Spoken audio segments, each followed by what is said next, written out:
think it's clear enough to all of us which virtue our Lord is telling us to practice here, the virtue of humility.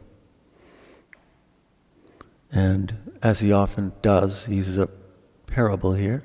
He's just giving an example, but it's based on what are certain practices that the Jews were very familiar with, that the people to whom our Lord was addressing were very familiar.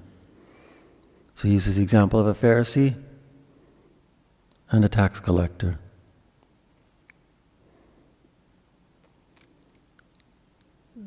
Now the Pharisee, we know they were among the leaders of the Jews and would always take the first places, right? And they tended to make a show of themselves, just how good they were. And our Lord very frequently criticized them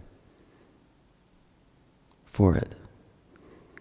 And then they use the example of the tax collector. Now we might say, well, why tax collector? And how frequently we see this used in the Gospels. And the reason is because tax collectors were among the worst of sinners.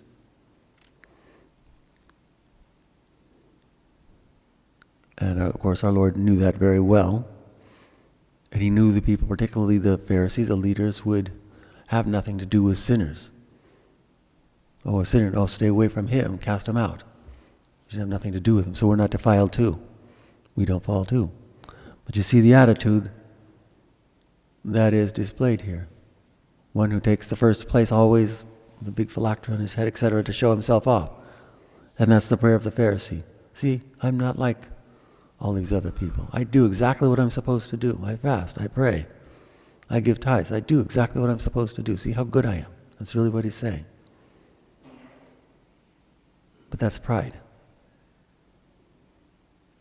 He's just showing himself off, how good he is. But is there any real faith behind that? Does he really believe in the one whom he's supposed to be serving? That is God himself.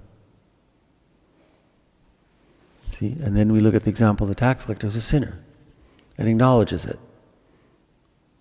Does not even raise his head, stays way in the back. Does not come forward at all, leaves his head down, puts his head down. Lord, I'm an unworthy sinner. He acknowledges it.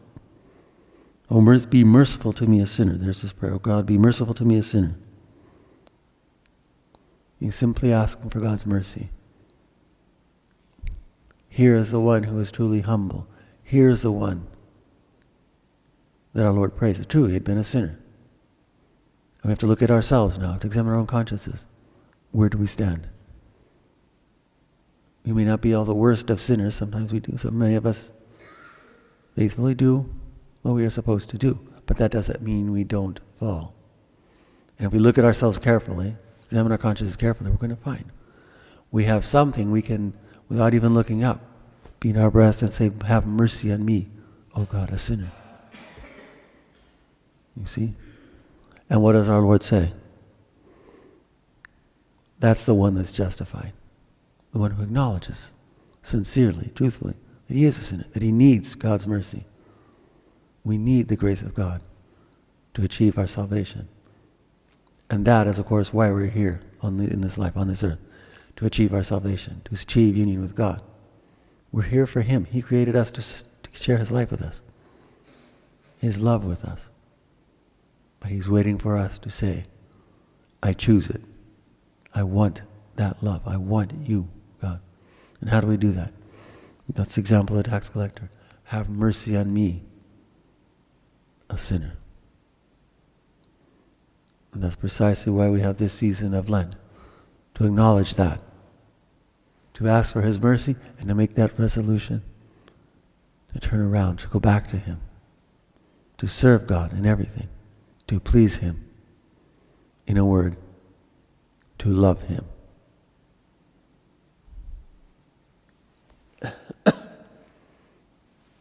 Let's make that effort every day, to beg his mercy and to show him how much we love him. Praise be Jesus and Mary.